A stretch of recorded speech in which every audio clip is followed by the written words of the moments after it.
మేము ఆల్రెడీ ఒక 3 రోజుల క్రితం చెప్పినాం. ఈ అంశం పైన వీళ్ళకు క్షమాపణ చెప్పాలని చెప్పినాం. అదే స్టాండ్ తోడున్నాం. అయినా కానీ వాళ్ళు మేము క్షమాపణ చెప్పాం, బరాబర్ ఇంకా సినిమా చాలా ఉంది అంటున్నారు. ఓకే, మీరు సినిమా స్టార్ట్ చేస్తే మేము ఎట్లా ఎండ్ చేయాలో మాకు తెలుసు. ఓకే, ఇంకొక విషయం కూడా చెప్తున్నాం క్లియర్గా. ఇప్పుడు వీళ్ళని చుట్టుముట్టిరు చాలా రకాలుగా, ఇప్పటికి కూడా ఇంకా వీళ్ళని చాలా రకాలుగా విమర్శిస్తున్నారు. వీళ్ళ వ్యాపారం పైన కూడా ఇంకా విమర్శలు వస్తూనే ఉన్నాయి. నేను ఒకటే అడుగుతున్నాం, ఎక్కడైతే కోవా బన్ అమ్ముతున్నారో అక్కడ వెళ్ళి ఫుడ్ ఇన్స్పెక్టర్ తోటి ఇన్స్పెక్ట్ చేయించండి.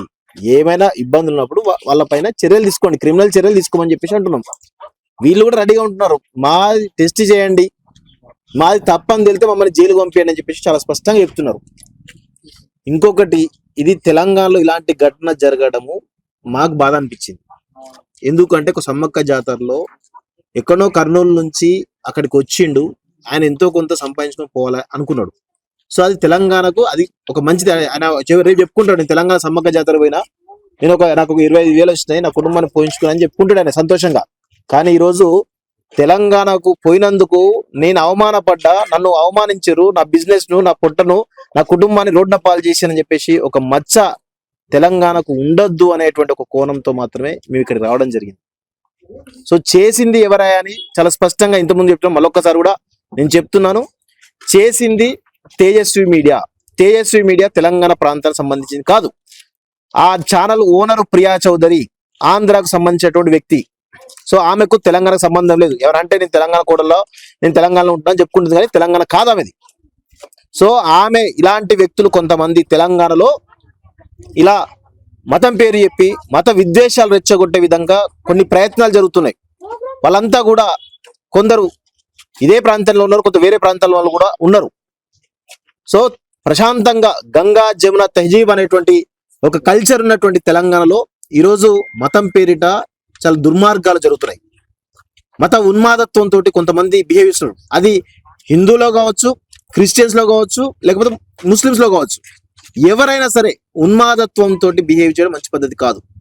ఇక్కడ పంచాయతీ అనేది ఈ పేద వలి అనే వ్యక్తి, జావేద్ అనే వ్యక్తి, వాళ్ళు బతుకు తెరువు కోసం వచ్చారు అంతే తప్ప తెలంగాణను దోచుకోవడానికో లేకపోతే తెలంగాణలో ఇంకేదో లక్ష సంపాదించడం రాలేదు. ఒక వారం రోజులు అక్కడికి వస్తే కనీసం నా 4 రోజుల పాటుగా నా కుటుంబంలో కొంచెం మంచిగా తినిపించచ్చు, లేకపోతే కుటుంబాన్ని కొంచెం పోషించవచ్చు అనే ఒక ఆశతో వచ్చారు. ఆశను నిజంగా మీరు చంపేసిరు. ఆ చిన్న చిన్న చిన్న ఆశను కూడా ఈరోజు మైకు పెట్టి ఎంత హరాజ్ చేసి ఆ ఆశను చంపిరు కదా. నిజంగా 2 తెలుగు రాష్ట్రాల ప్రజలు కూడా ఈ వలి అనేటువంటి వ్యక్తి వీడియో చూసి, 2 తెలుగు రాష్ట్రాల ప్రజలు ఉన్నటువంటి వాళ్ళందరూ కూడా దాదాపు 10 కోట్ల మంది ప్రజలు చెలించిపోయారు. ఇంకా కూడా అంత చెలించిపోయినప్పుడు కూడా ఇంకా మేము తప్పు చేయలేదు, మేము బరాబర్ చేసాం, ఇంకా చేస్తాం అనేటువంటి ఒక మాట్లాడుతున్నా. ఇది మంచి పద్ధతి కాదు, ఇది కరెక్ట్ పద్ధతి కాదు.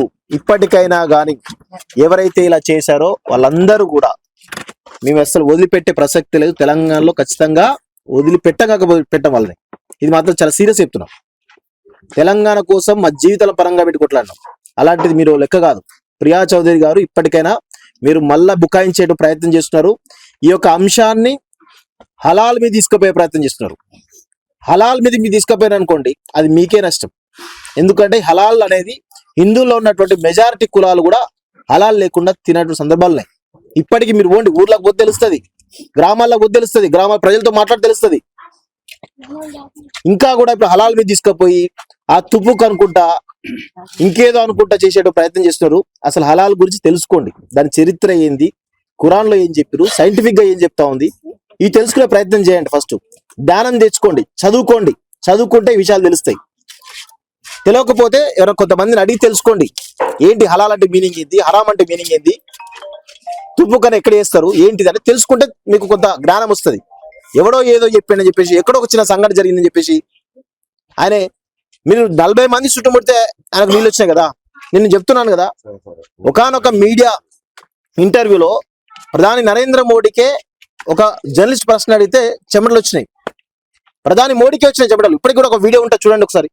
నీళ్లు తాగిన సందర్భాలు ఉన్నాయి, ప్రధాని మోడీ నీళ్లు తాగిన సందర్భాలు ఉంటాయి. ఈయన మీడియా అంటే తెలుసా, చుట్టుపక్కల అది ఎక్కడో మారుమూల అటవీ ప్రాంతంలో ఇక్కడ నుంచి పోయిండు, అక్కడ కొంత అలజడి జరిగింది.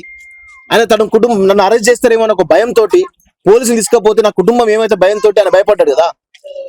అంటే తప్పు చేయకపోతే భయం ఎందుకు వస్తానని అడుగుతున్నారు. ఎవరైనా సరే తప్పు చేసినా చేయకున్నా కొంత చుట్టుపక్కల జనాలు ఇష్టం వచ్చిన బిహేవ్ చేసినప్పుడు ఎవరికైనా భయం అవుతుంది, అది మానవ సహజం. కానీ ఇంత దారుణంగా వేధించడం మాత్రం కరెక్ట్ కాదు. ఇది తెలంగాణ సంస్కృతి కాదు. అది చెప్పడానికే మేము ఇక్కడికి వచ్చినాం. ఇలా వేధించే వాళ్ళెవరు కూడా తెలంగాణ వాళ్ళు కాదు, ఇలా వేధించే వాళ్ళు ఎవరు కూడా హిందువులు కాదు. హిందుత్వం అంటేనే పరమత స్థానం కోరుకుంటది, ధర్మాన్ని కోరుకుంటది, శాంతిని కోరుకుంటది. కానీ ఇలా ఒక విద్వేషాలు రెచ్చగొట్టాలి, అధర్మంతో ఉండాలి, లేదా అశాంతి చెలరేగాలనేటువంటి ఉద్దేశం హిందుత్వంలో ఉండదు. ఇది ఎవరైతే వీళ్ళని అడ్డుకున్నారో వాళ్ళెవరు కూడా హిందుత్వవాదులు కాదు, తెలంగాణ వాదు అసలే కాదు. ఇది మాత్రం క్లారిటీ ఇవ్వడానికే ఇక్కడ రావడం జరిగింది. ఇప్పటికైనా మారండి, మారి వీళ్ళను ఆదుకోవాలి. మీరందరూ కూడా వీళ్ళని ఆదుకోవాలి, వీళ్ళకు క్షమాపణ కూడా చెప్పాలని చెప్పేసి ఈరోజు మేము ఇక్కడికి వచ్చి మరీ డిమాండ్ చేస్తున్నాం.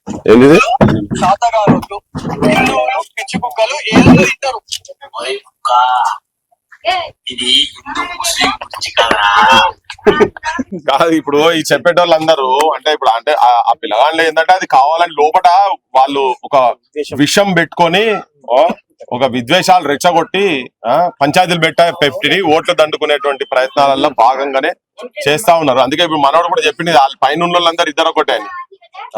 ఈయన పతంగ అయిన ఒకటే, కమలం పువ్వు అయిన ఒకటే అని చెప్పింది కదా, ఇద్దరు ఒకటే వాళ్ళు. బినామీ వాళ్ళే చెప్తారు కదా బినామీ, మనం చెప్పేది కాదు. ఇప్పుడు షాగ్ హౌస్ లో కుక్క బిర్యానీ కుక్కలతోని పెట్టి బిర్యానీ చేసిరని చెప్పని వచ్చింది. దాని తర్వాత ఇప్పుడు ఎన్నిసార్లు ఏ ఫుడ్ ఇన్స్పెక్టర్లు పోయి అసలు రోజు చెక్ చేయాలి. ఒకవేళ చెక్ చేయాలంటే ఎన్నిసార్లు ఎంతమంది పోతున్నారు, మీరు ఎన్నిసార్లు ఎంతమంది ఎప్పుడు పడుతున్నారు? పెద్దోడు చేస్తున్నాడు అను, పెద్దోడు ఎక్కడైనా చేసిన అనుకో, మరి ఇక్కడ కూడా మరి తిరుపతి ఇంకన్నా సంగతి కూడా అంటున్నారు కదా, వాళ్ళే పంచాయతీ పెట్టుకుంటారు. దానిలో గది వస్తుంది గిది వస్తుంది. ఇప్పుడు కొత్త పాల కథ వస్తున్నది. ఇప్పుడు అమెరికాడు పాలు పంపుతారట. అమెరికాల పాలు తాగేటి ఆవులన్నీ మొత్తం అక్కడ అంతా నాన్ వెజ్ తినేది, మరి వాళ్ళ కోసేటి అంతా ఆ పాలలో డైరెక్ట్ నాన్ వెజే వస్తున్నది. మరి దానికి ఏం చెప్తారు ఇప్పుడు మళ్ళీ మీ అసంటి వాళ్ళు అందరూ? అందుకే ఇవన్నీ చాలా మూలాలకు పోతే అన్ని మూలాలు అన్ని మాయ ముంతలు లెక్క పెట్టే పరిస్థితి కాడికి వస్తుంది. పేదోళ్ళని బతకనీర్రి, పేదోళ్ళకు మతం అంట కట్టకండ్రి.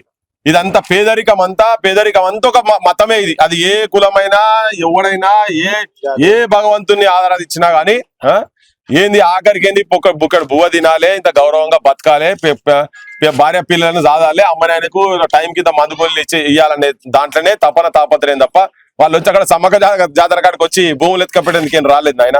ఎవరినైనా గింత విష ప్రచారం ఏంది నాకు అర్థమైతే లేదు. బతికటేందుకు వచ్చిన వాళ్ళ గురించి ఇదంతా ఈ ప్రచారాలు, ఇట్లా మాట్లాడు, ఈ తూకు దినుడు అనుడు, ఉంచే తింటారు, ఉచ్చబోసే తాగుతారు, మీరు రజాకారుల వారసులు, ఇవన్నీ మాట్లాడింది కదా. మార్వాడి ఉద్యమం ఇదంతా వాళ్ళ వారసులే. మార్వాడి దోపిడీ చేసేందుకు వచ్చిన మార్వాడి వారసులే కదా. ఎవడో చేస్తే మీరు తినుకుంటున్నారు. అసలు వాళ్ళు చేసేటువంటి ఇల్లీగల్ దందాలతోటి పైసలు సంపాదించేటోళ్ళే ఇప్పుడు ఇట్లా మాట్లాడతారు. వాళ్ళ ఫండింగ్ ఛానల్స్ ఇవన్నీ. మీరు వాళ్ళ ఫండింగ్ ఛానల్స్ పేదోళ్ళ ఫండింగ్ ఛానల్స్ కావి. పేదోళ్ళకి సమస్య కాదు. పేదోళ్ళకి సమస్య అయితే ఇట్లా మాట్లాడతాం. పేదోళ్ళు అందుకే కనెక్ట్ అవుతారు, వీళ్ళని చూడంగానే కనెక్ట్ అవుతారు. అసలు ఆ మనిషిని చూడగా నేను చెప్పిన ఆ రైలు యాక్సిడెంట్ అయితే ఒక ఆయన ఇట్లా గ్రిల్లకెళ్ళి ఇట్లా పట్టుకొని చూస్తే ఆ ముఖం సేమ్ అట్లనే కనబడ్డది. నీకు అవసరమే ఉంటుంది భయ్. 40-50 మంది చుట్టుముట్టినాక చెమటలు పట్టకపోతే మనిషికి ఏం చేస్తారో, నీ దేశం నీ ప్రాంతం కాని ప్రాంతము, నువ్వు మాట్లాడని భాష మాట్లాడేది కాదు, అక్కడికి వచ్చి కూర్చొని వాళ్ళ పాపం అక్కడికి వచ్చేదో అమ్ముకుంటుంటే ఇది చాలా అన్యాయం, ఘోరం, మోసం.